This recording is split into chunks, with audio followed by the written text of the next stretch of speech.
So we're going to talk about vitamin C, also known as ascorbic acid tonight. And 50% of the people who die in the Western industrialized nations die because of vitamin C deficiency.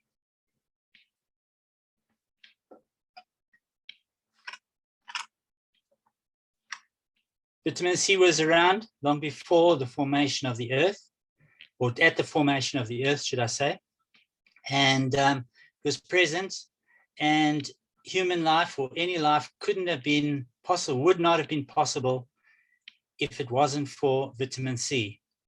So it's been around so long, it's very unlikely that it'll be toxic for our bodies.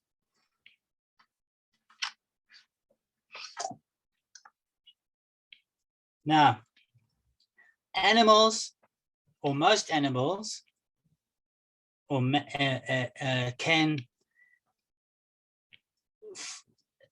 form their own vitamin C. They make their own vitamin C in their bodies.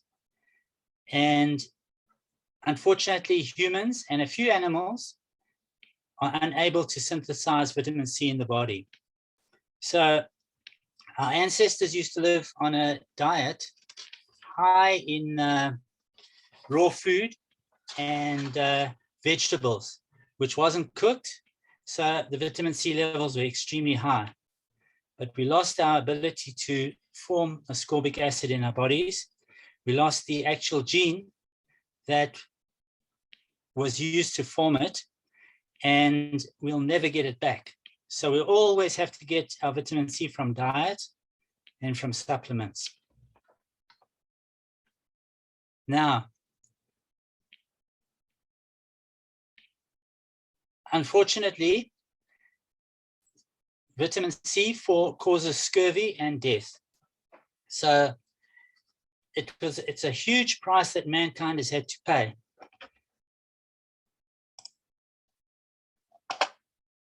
The price has been a deficiency which has caused death and suffering for years. And ascorbic acid is something that we have had a problem with for so long. Now, sailors years ago would sail away from England and Europe and wherever on their tall ships, and they needed many, many sailors when they left England or Europe. The reason they had to carry approximately double the sailors that they needed was that they lost approximately half the sailors before they returned because of scurvy. Now, scurvy was a terrible disease, and it would cause the flesh to fall right off the bones. So it was actually quite a problem. So they didn't know what the cause of this was, and they were eating a diet low in vitamin C. But in 1757, we had James Lind. Now, James Lind was a Scottish doctor, and he carried out the first clinical trial ever in the history of humankind. And what he found was that if you use lemons and limes, that vitamin C was not a problem, scurvy was not a problem anymore, because the vitamin C or ascorbic acid was increased in the body. So he managed to persuade the British Royal Navy to carry in their grog limes. And these limes saved the sailors, and the British Navy or Royal Navy became the healthiest navy in the world for a period of time. And it's quite interesting that even today, the word limey is used for the British or the English. And that's because of the limes that they used to carry on their ships when they sailed out from the UK. So what we know is that because we don't synthesize it in our bodies, we find that we have to get it from diet and supplementation. There is no other possibility. Now, just two different sources. We've got buffered vitamin C, and buffered vitamin C is a product which is not ascorbic acid alone, but it's buffered with calcium. So it's called calcium ascorbate, actually. And this is advantageous because it doesn't cause acidity in the body. And we know that our body should be slightly alkaline. And taking plain ascorbic acid, which is very cheap, is a problem because it causes our bodies to become alkaline. Acidic. But with the buffering of the calcium, we don't have this acidity problem. So,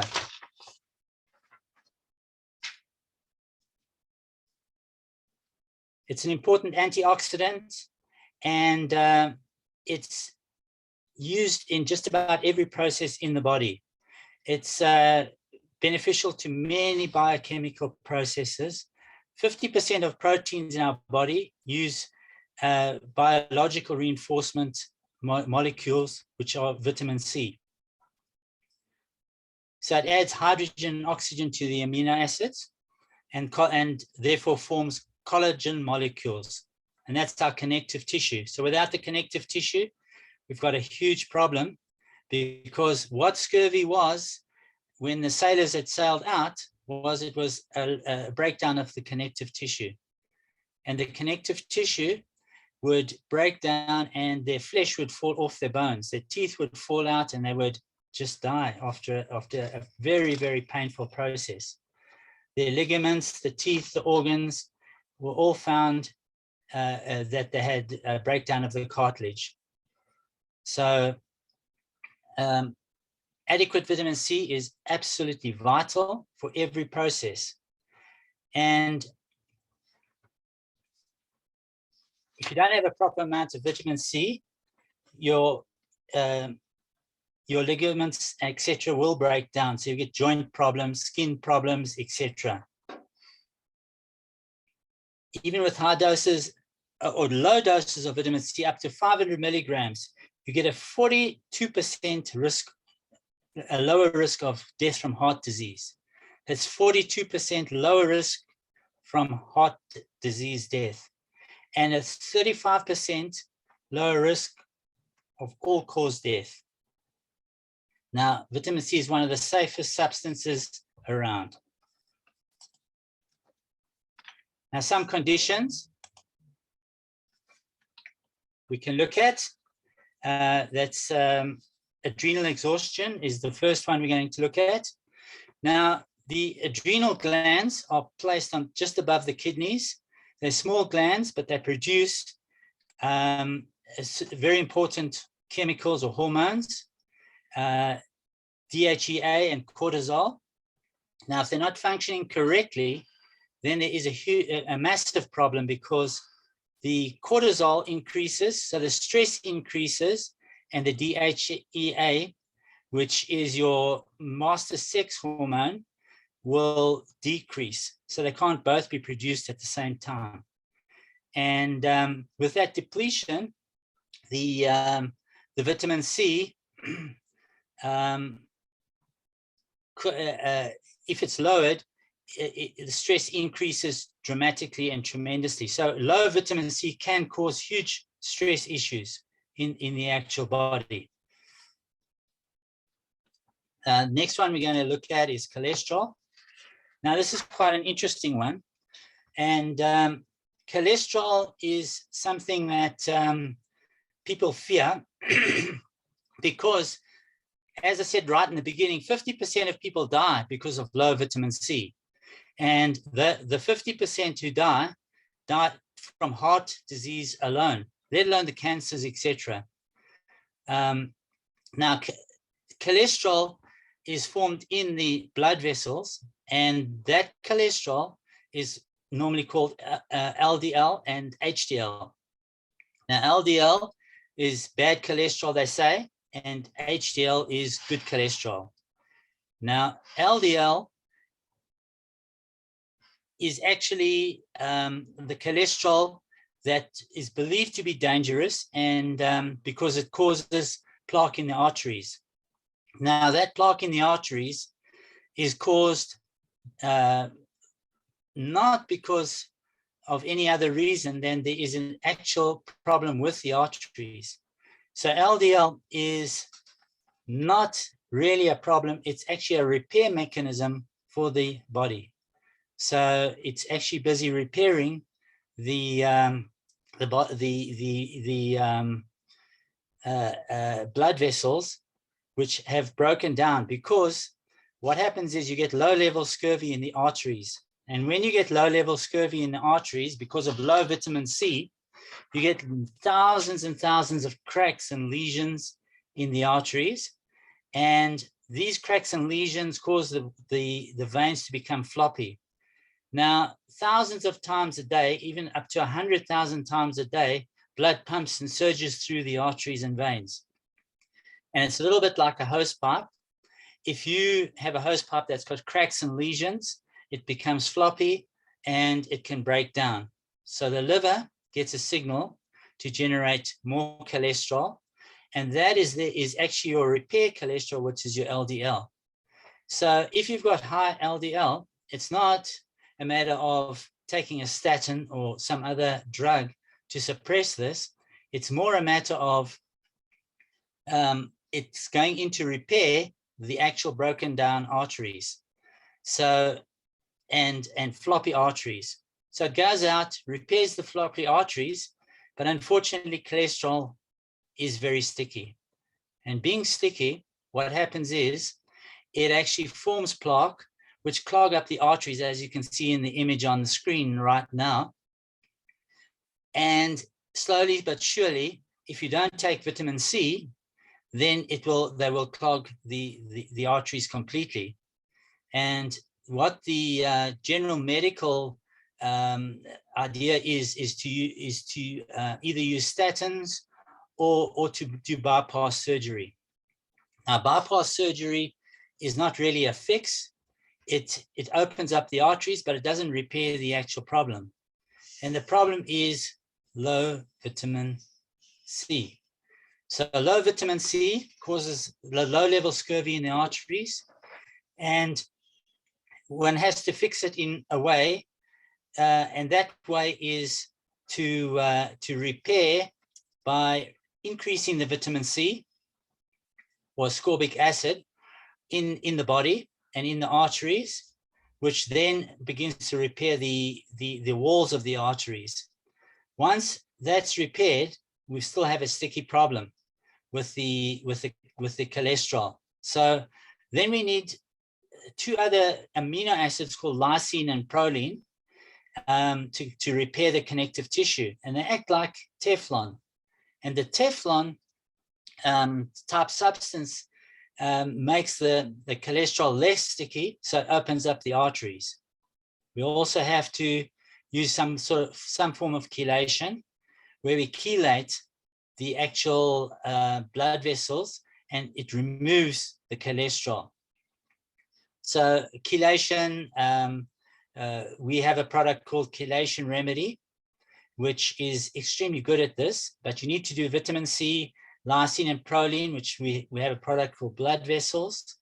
And the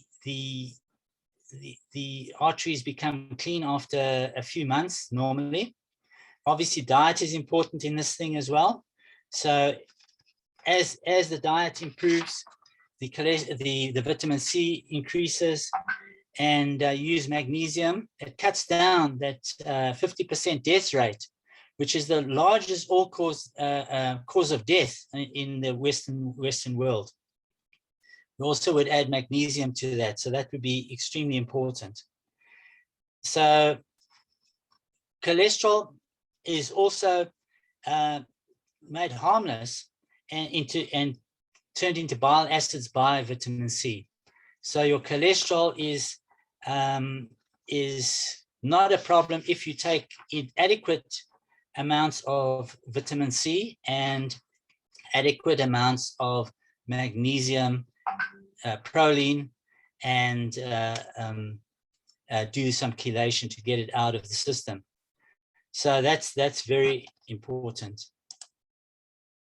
So this is what actually happens: heart disease and stroke. And with heart disease, as you can see, on the screen, there's a blood vessel. It's got a plaque buildup. It's got cracks and lesions, and you get clogging of the coronary arteries, which cause heart attacks, or else you get clogging of the brain arteries, which causes stroke. So these are some of the serious and major problems. I think it's sometimes worse to be disabled in your after a stroke because you have all kinds of problems if it's a serious stroke.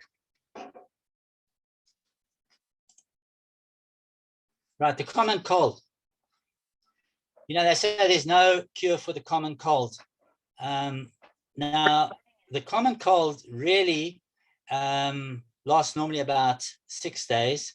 And there are two possibilities as to what causes the so-called common cold. The one is a viral infection. And the viral infection is normally dealt with very, very quickly with vitamin C. Now, Linus Pauling won the Nobel Prize for his research into vitamin C. And in a double-blind study, he used 100 milligrams of vitamin C or ascorbic acid, and he reduced the incidence of common cold by 45% in a double-blind study. So this is part of the research that he did for receiving his Nobel Prize. But he also reduced the duration of the cold by 63%. So 63% reduction in the actual severity is quite amazing. He also did experiments with 10,000 milligrams per day. Now that's 10 grams. Now, not everybody can take 10 grams of vitamin C a day because it could cause diarrhea, which is something we'll get onto later. But the incidence of colds and flu dropped by 90% in his studies, 90% by taking 10,000 milligrams per day. And the symptoms decreased by 85%. So I think you'd agree that that's quite an amazing drop. And with Linus Pauling winning the Nobel Prize, I believe that he was taking 70 grams a day of vitamin C every day. Now, remember, vitamin C is a water-soluble vitamin. Being a water-soluble vitamin, what's not used is flushed out of the body. But there is something that we need to know, and that's that there is a bowel tolerance test. How much vitamin C should one take per day? The question is, how much bowel tolerance does one have to vitamin C? Some people can't take very much because they have diarrhea with fairly low amounts of vitamin C, whereas others can take much higher dosage of vitamin C. So the way you decide or check how much vitamin C you can take is by increasing the vitamin C on a daily basis until you have diarrhea. Once you have diarrhea, then you drop back just below the diarrhea and you're at the correct dosage of vitamin C. So with a dosage where you're just below diarrhea, you know that you're getting the correct amount.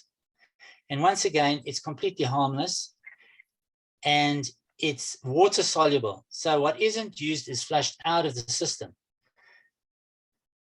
So colds and flus can be helped tremendously. Now, it's also anti-aging. So a decline in collagen production is a real problem, which is what we saw. You get low-level scurvy and in the blood vessels, but you also get it on the skin. So when you have it on the skin, then what happens is you get wrinkles. You've noticed that smokers often have a lot of wrinkles, and that's because of collagen production or collagen breakdown. So it makes your skin, low vitamin C makes your skin more susceptible to sagging and bruising and wrinkles, etc. So it's very important to take the correct amount of vitamin C so that you can look young for longer. You can always look at a person's face and you can see if there are a lot of wrinkles, then it means one of a few things. They might not be taking their vitamin C, or they could be smokers. But obviously with age, it will slowly catch up with one. But there is a drooping of the skin over a period of time. So that's what happens. And if you don't take your correct dosage of vitamin C, you'll look a lot older than your years. So that's very important. Cancer. Cancer is a huge problem today. It's second only to heart disease in deaths in the Western world. And obviously there are many causes of cancer. Cancer can be caused by emotions. Often emotions trigger cancer. And as emotions trigger cancer, so we find that it can be stress. And we saw that vitamin C is very, very prominent in stress because the adrenal glands are assisted by vitamin C. And we know that the adrenal glands, pound for pound, carry more vitamin C than any other gland in the body. So with, first of all, emotional causes of cancer, obviously one has to clear the emotion, because what happens is you can have either high stress for long periods of time, which can trigger cancer, but the conditions or the terrain of the body has to be correct for cancer to form. So even though some people could have a shock conflict, which is something unexpected, it's traumatic, it's isolating, as you can't get the energy out and you have no plan to deal with it. One person could have a shock conflict or high stress and they don't get cancer. And another person could have exactly the same thing and they get cancer. Now, what happens is the heart communicates with the brain energetically, and the brain forms energy rings in the area that controls certain organs. And those energy rings are visible on MRI scans. It's just that radiologists don't know how to read them. They just say they don't mean anything, but they actually do mean a lot. And then the brain sends a signal down to a particular organ, which is related to that, to the type of stress or shock conflict. So if it was a mother-daughter or daughter-mother conflict, it might be the breast because of nurturing, or the uterus, whatever it might be. But if the conditions are good in the body, in other words, the terrain is good, so you've got high vitamin C, you've got good collagen, etc., you probably won't get cancer. But if you've got a terrain that's susceptible to cancer, then it's a massive, massive problem. So what happens is the collagen needs to be very strong in a cancer situation, because for a cancer to form, if the collagen is strong, it holds the embryonic or the minute cancer cell in position. The cancer cell can't grow. It can't grow new blood vessels, which are necessary for cancer. And if your collagen is correct and strong, cancer can't grow, because we all form cancer cells every single day. But if our immune system is strong, our collagen is strong, the cancer cells are taken care of very, very, very quickly. So every day we have cancer, but every day we fix it, unless we have a breakdown in collagen and possibly heavy metals, etc., in the body, which cause us to form these cancer cells and the cancer to grow. So one can have cancer cells held by the collagen for years and years and years. Suddenly the vitamin C drops. We have a diet low in vitamin C. We don't take our vitamin C, then the cancer will form and grow very, very quickly. So one can go for a scan one day and a few weeks later go for another scan, and you could have had a shock, conflict, something like that, or high stress at work is another fact that affects the immune system. The immune system could have dropped and the connective tissues weak, then cancer can form very, very, very easily and often does. So it acts as a chemotherapy agent, vitamin C. If you take high levels or high doses of vitamin C, even if you do have cancer, in many cases, it can even cure the cancer or drive the cancer away. So vitamin C, for example, is used as a chemotherapy agent when it's done intravenously or even orally. But obviously one has to be aware of the bowel tolerance of the actual person. So improvement in collagen will keep cancer at bay.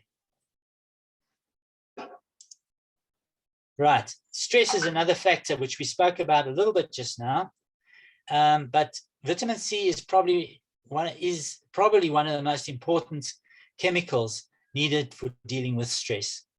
Stress depletes vitamin C in the adrenal glands, and we spoke a little bit about that, but there are inorganic poisons that vitamin C can solve, because there are three causes: physical, chemical, and psychological stress. So these different causes need to be dealt with, and vitamin C is one of the best causes. For instance, stress can be caused by arsenic poisoning, heavy metals, and even smoke, snake venom, etc. And that can stress the body and stress the person tremendously. Now, luckily, vitamin C is an excellent chelator of toxins in the body, and it can actually neutralize them so that they become harmless, and it makes them less toxic, and they can be excreted from the body. Now, there's physical stress as well. For instance, radiation. If one is in an area where there's a lot of radiation, could be cell phone towers, could be cell phones, it could be radiation from a nuclear leak, it could be a number of different forms of radiation. So 10 grams when doing per day, when doing radiation for cancer, can reduce the hair loss and the nausea tremendously. So taking vitamin C during or after radiation it could be very, very helpful. As I said, nuclear fallout causes free radicals, and in the body. Living under power lines causes free radicals. So taking vitamin C, being an antioxidant, it neutralizes those the free radicals in the body. So that is hugely important, and that's why if we follow a good diet and supplement with vitamin C, one person can live under a power line or keep his cell phone right next to his ear day in and day out and not have the possible effects from the radiation. And another cause of stress is histamine releasing conditions, such as snake and insect bites, plant poisons, burns, eating food that you're allergic to, that causes an increase in histamine. Now, histamine is something that you could buy an antihistamine for, but obviously the side effects to most, or if not all, pharmaceutical drugs. So this is a natural antihistamine. So it's very, very important that that we should be taking it. And we talk about allergic reaction. So allergic reaction can be helped tremendously with taking high doses of vitamin C. We could eat something that we're allergic to. We could brush against poison ivy or some other substance, and taking vitamin C will neutralize the toxins largely, and it will also cause the rashes, etc., and the free radicals to be broken down. So it'll decrease the actual condition, plus it will reduce the histamine. So next, constipation. Now, I spoke a bit earlier about a situation with the bowel tolerance test. Now, many people are constipated, and that's one of man's worst enemies. Because if you're constipated, or I'm constipated, the problem is that we're not releasing the toxins out of our bodies. So we get auto-intoxication in a case like that. Now, auto-intoxication is when the body reabsorbs toxins from the feces which are in the colon. So that reabsorption can make us extremely toxic with all kinds of toxins that should have been excreted. Now, vitamin C can be used for constipation. Aside from helping to neutralize those toxins, what it actually does is it actually can cause bowel movement. So instead of diarrhea, we increase the vitamin C, and you'd have to use the powder, a powder form normally, depending on the person. Some people with one capsule of 600 milligrams can have a bowel movement, but others might need much more. So in a case of constipation, what could happen is you could increase your vitamin C until you have bowel movements. And that would solve your constipation issue without taking dangerous drugs. Certain drugs have been shown to be carcinogenic, and it's not good to take drugs for constipation continuously. Even herbs, one shouldn't be really taking them over long periods of time. So vitamin C could be an answer. It's also works well taken with magnesium. So magnesium oxide is very good because it takes the fluids into the colon. So that's another condition that that can be treated with vitamin C. Right, now what about kidney stones? You know, we've heard a story that kidney stones can be caused by high doses of vitamin C or ascorbic acid. The truth of the matter is that that's completely false. Absolutely false. And the reason is that people have made assumptions that this is what happens, but it's actually exactly the opposite, because vitamin C increases urine flow. So increasing urine flow is excellent for getting rid of anything that might form stones. It also lowers the urine pH. Now lowering the urine pH assists in making the kidneys far more healthy than we would have them otherwise. And it prevents calcium from binding to the urinary oxalates. So there can be no binding to form stones with as far as oxalates are concerned. So they actually it actually prevents kidney stones from being formed. Now, sometimes you get cloudy urine, and that's associated with low vitamin C. So 500 to 1,000 milligrams per day for a few days should or would normally clear the cloudy urine. So kidney stones are another condition that can be treated. Now, cigarette smoking is another issue that that is a problem.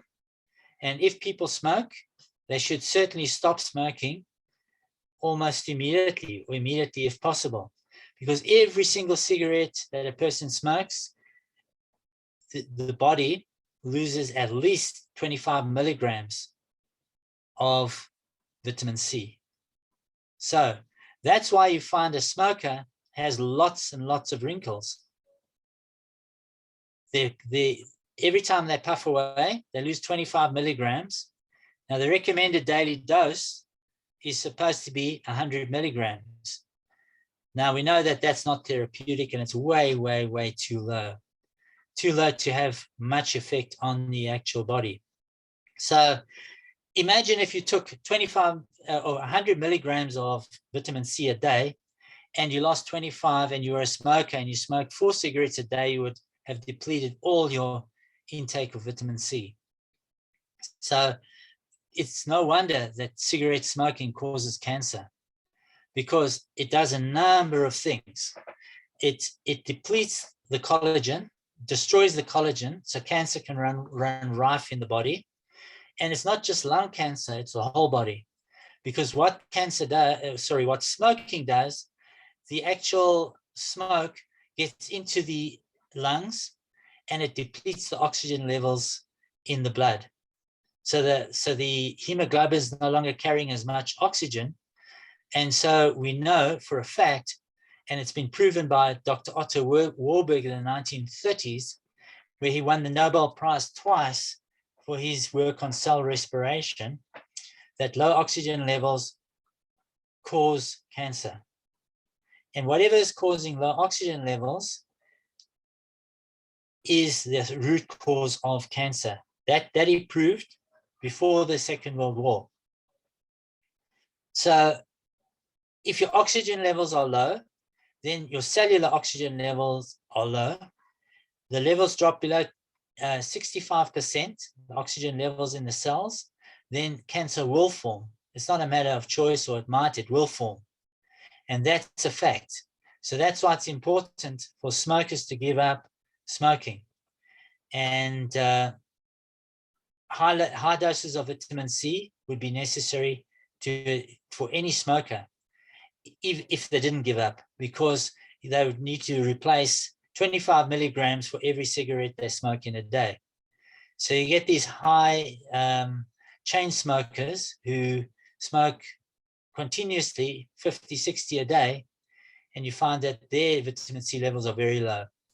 So what would happen would be the veins and the arteries would become damaged, and that's why heart disease is one of the large problems with smoking, cancer, etc. So in the 1950s, we saw that doctors were recommending certain cigarette brands, and they didn't realize, or they were paid money to promote cigarette smoking. It was only later that they found out that it was one of the biggest causes of cancer in the 50s and the 60s. Okay, heroin addiction. Everybody knows that heroin is an addictive drug. And from a physical point of view, vitamin C can assist tremendously in getting a person off heroin. Now, what you need to do with heroin is you would need certain amino acids or protein and B vitamins and 10 grams per day of vitamin C of the heroin addict away. So the amino acids are important, because when a person starts to take a drug like heroin, the brain stops producing certain amino acids, acetylcholine, dopamine, etc., a number of amino acids. And if it's not producing them, then the body's own endorphins, which are its natural morphine, is reduced to nothing. So the reason that people go through tremendously strong withdrawal symptoms is because the body is not producing its own morphine. So all the pains in the body are not being negated by the endorphins. And that can last for a few days. And that's why you hear of people coming off heroin cold turkey. And the reason it's cold turkey is because of the loss of production of the amino acids. And your 10 grams plus amino acids plus vitamin B will help to solve that problem, the addiction problem. Okay, sudden death syndrome. Now we all know that sudden infant death syndrome has been a problem for years, and that is a situation where a baby just dies in the cot. And studies were carried out on Aboriginal babies, and they found that by adding vitamin C to the baby's bottles, the sudden death, infant death rate dropped by 50%. So 50% of babies that were dying per 1,000, the number per 1,000 dropped by 50%.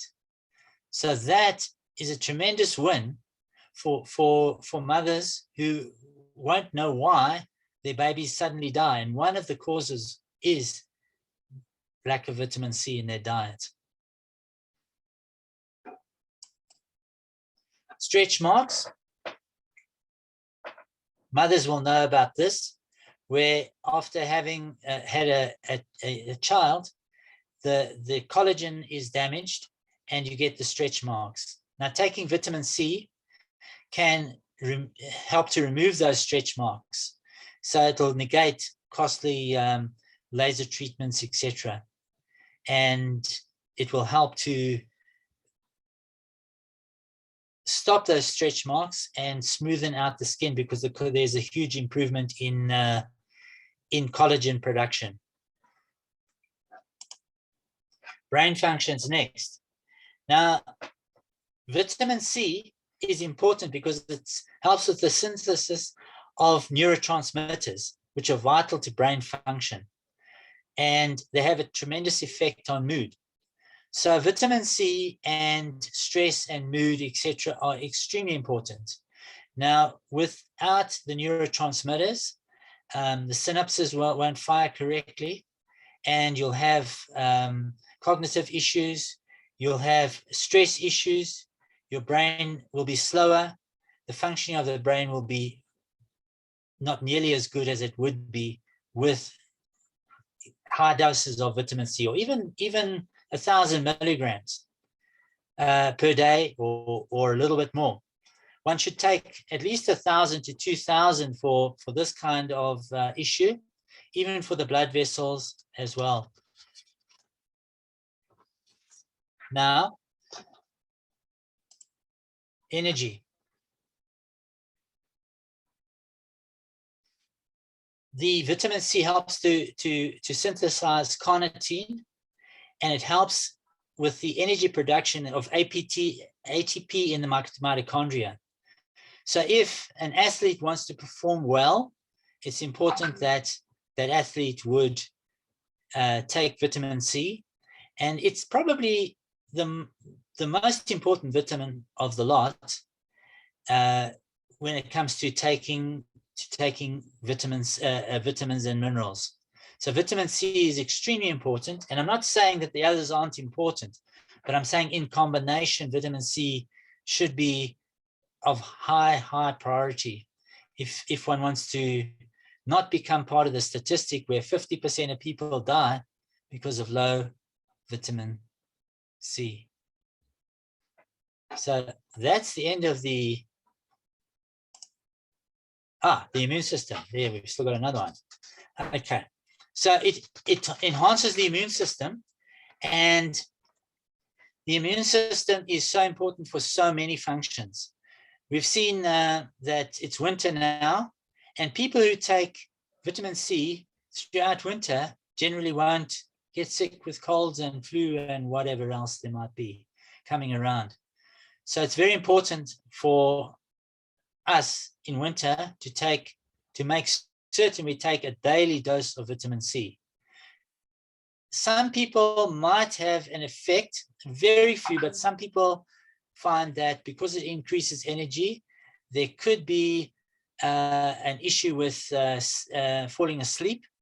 So it might be better to take the vitamin C in the morning for people like that.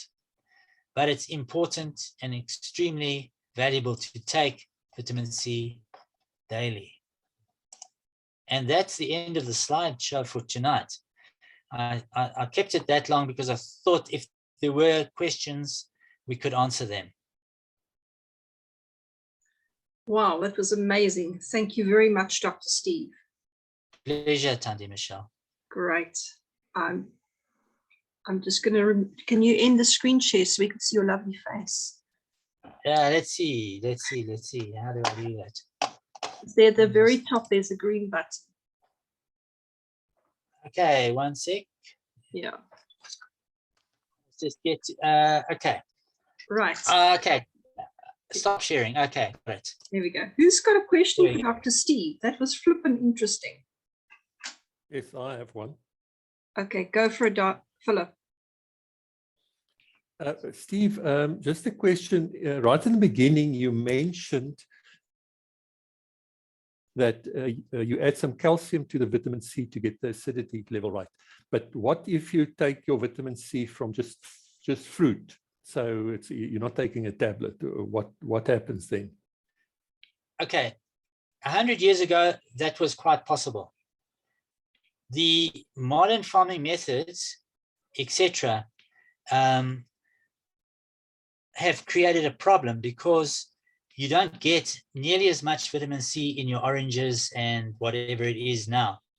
So yes, that is the ideal way. And 100 years ago, 200 years ago, people used to do that and they could live on that. Our ancestors, when they were hunter-gatherers, used to eat mostly fruit and vegetables, especially fruit.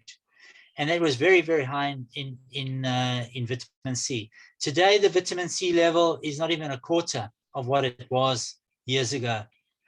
For example, they often use fertilizers when growing plants with vitamins in. And the fertilizers kill the earthworms, which destroy the actual way the mulch is formed.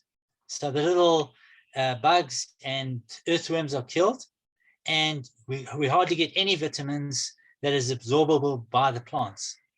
So you can take a farm that's doing it organically, and if they're doing it correctly and organically, you can possibly do it, but you'd have to eat your 8 servings at least, maybe more.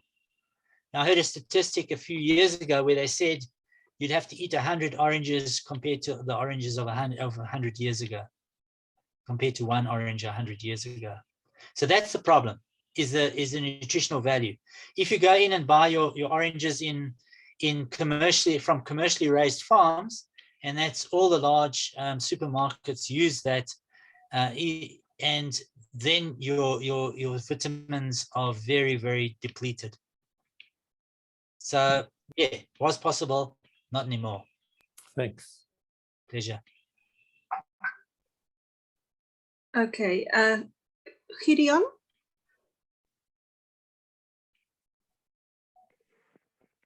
Yes, good evening. I came in a bit late, so Dr. Steve has already answered one of my questions.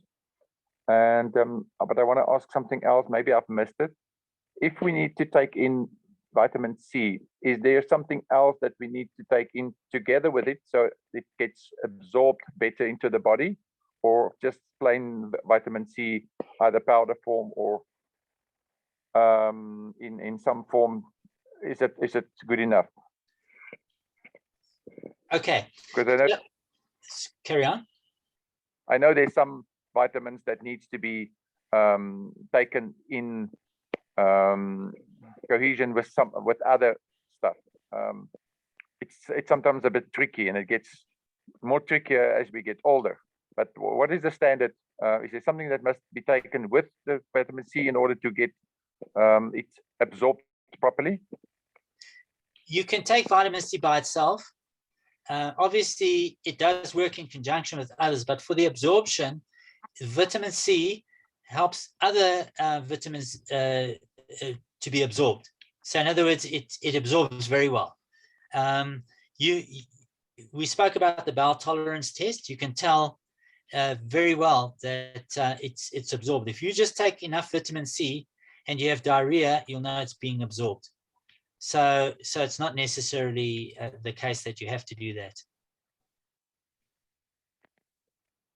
In some of our products, we actually put vitamin C into the products so that other vitamins and amino acids are absorbed better. Okay, Thank you very much. thank you. Anyone Yeah. else with a question?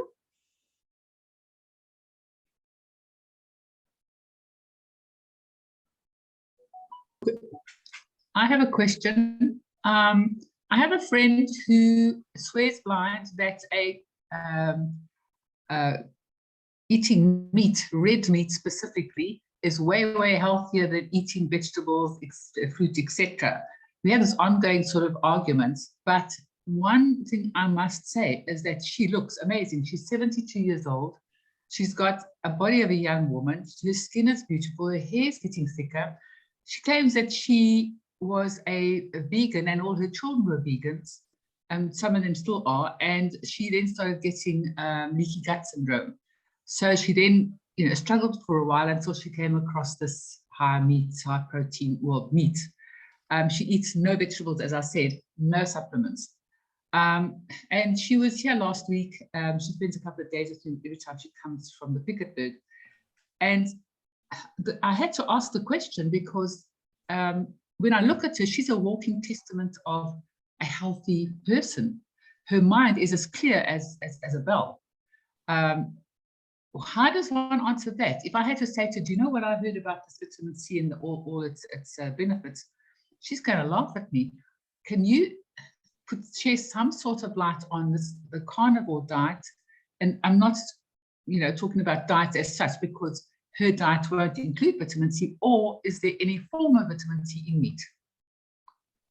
Right. First of all, you said she was a vegan before she became a meat eater. So first of all, what happens is the reason that you have a problem with vegans is that all they do is cut out meat. Now, if you are a vegan, you need to eat large quantities of vegetables and fruits, and you need to supplement with in any case. So the whole point is that if you're going to want to do a vegan or vegetarian diet, what you need to do is you need to get enough nutrients. So you need to work quite hard by juicing, etc. Now, as far as carnivore diet goes, some people can survive quite well on that. If you look at the blood types, the O blood types can probably survive pretty well on that. But as a general term, generally, people will struggle over the long term. There are two schools of thought on that. I think that you'll find that the one school of thought will do what she's doing, and some people will do well, but other people won't. So each person is different. I know of another person who swears absolutely the same on that form of diet, and he says it's helped him with leaky gut, etc. And he's doing well on it. But in general, people will do better getting all their nutrients in over the long term. Certainly, as far as blood vessels, etc. go, one doesn't know what's happening in the long term. I have a friend, and he smoked from when we were at school until 2 years ago. And he was healthy. He never missed a day's work. And one day he had a massive heart attack. All his arteries were blocked. But he'd been healthy up until that point. So a person looking and feeling healthy, he felt healthy, smoking. And the day he was lying in hospital with pipes sticking out of every part of his body, just about, he realized that you can't do these type of things in the long term. Now, if he feels like a smoker, he looks at the image of himself in hospital with those tubes sticking out of his body. So all I'm saying is some people can do better than others on that kind of diet, but the majority of them won't be able to. Yeah, that's what I sort of tell her, but she won't. Yeah, she is so, caught into this meat thing, and how many people and how many friends that she's changing their diet and becoming amazing. It's quite a conundrum for me to sort of figure all of this out. Yeah, it's a short-term thing. You can survive on that for a short term, but what will it be like in 10 years' time? Yeah, well, this was something I thought as well, and I think you're right. Yeah, thank you. Yeah, pleasure. I mean, meat is not easy to digest. No. And especially red meat. Digesting a lot of red meat can make the body work very, very hard and stress a lot of cells in the body. Thank you. Pleasure. Right, who's next?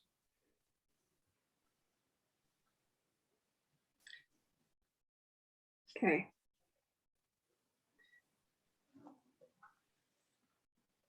I don't have any questions because she actually answered all my questions during the talk. Good. Yeah, I had quite bad issues with vomiting every time I had vitamin C for quite a few years prior to having my thyroid removed.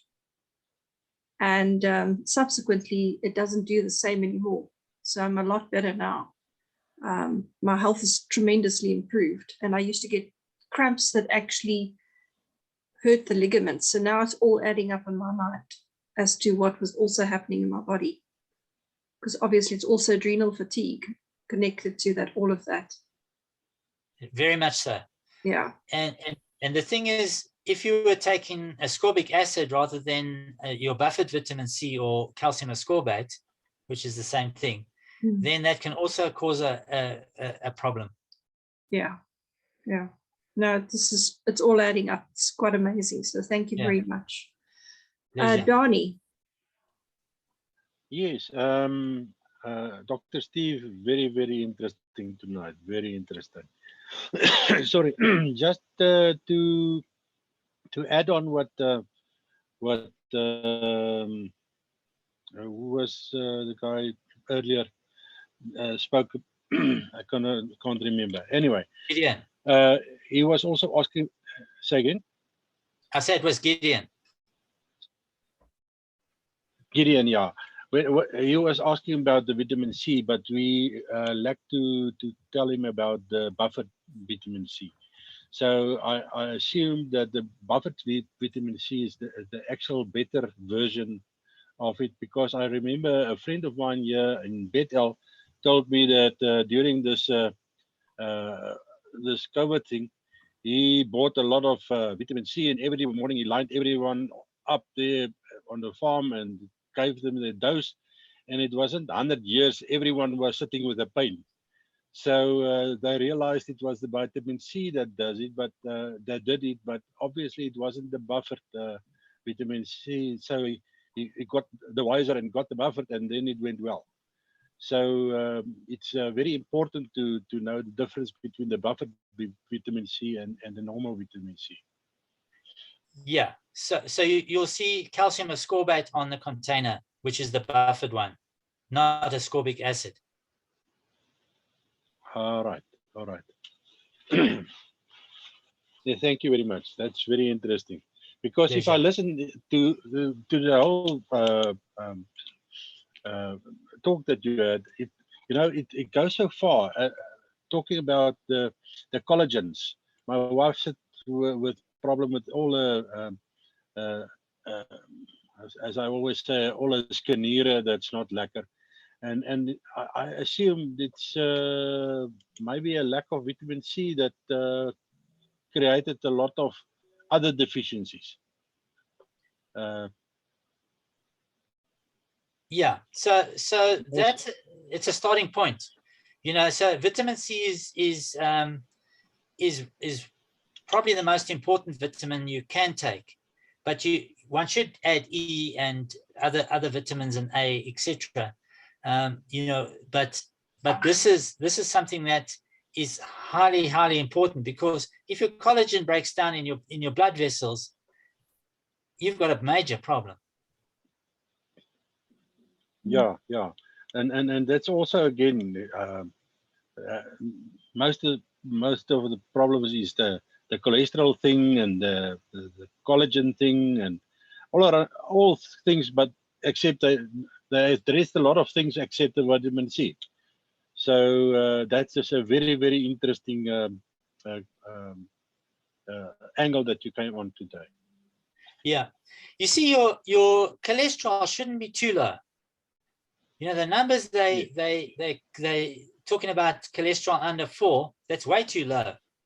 Every cell in your body uses cholesterol. Your brain uses cholesterol. If you get people taking statins, they often will lose their memory. Certain statins, and that's because the cholesterol is so low that the brain doesn't have the fats to actually produce a decent cognitive function. Yes. Other thing that maybe, Dr. Steve, if you at another stage could talk to us about enzymes. I thought quite a while ago I was doing a study on enzymes, and that was also a brand new, very interesting field. But I was looking for a generic kind of enzyme, and I kind of discovered that there's nothing like a generic enzyme, except if you want to go to a red one every evening, or something like that. Yeah, so we can look at that if Tandi Michelle wants to. Yes, I want you to. And I'm also thinking another one, because so many of us are wearing glasses, or even just using readers, maybe something about eyesight, things that can improve eyesight. Yeah, there are a number of things one can do. Yeah. So we've got to pack our tool belt with things that can really benefit us, so we can learn and help ourselves. Yes. This was amazing. Thank you very much. That's a pleasure. Right. Thank you very much. Okay, we'll do another one, Dr. Steve. We'll schedule one. I'll message you. Thank you, everybody. Let's all have a good evening and be strong through the load shedding. Good night. Good night. Good night. Thank you, guys. Good Bye. night. Thank you, Dr. Steve. Pleasure. Thanks. Good night. Good night.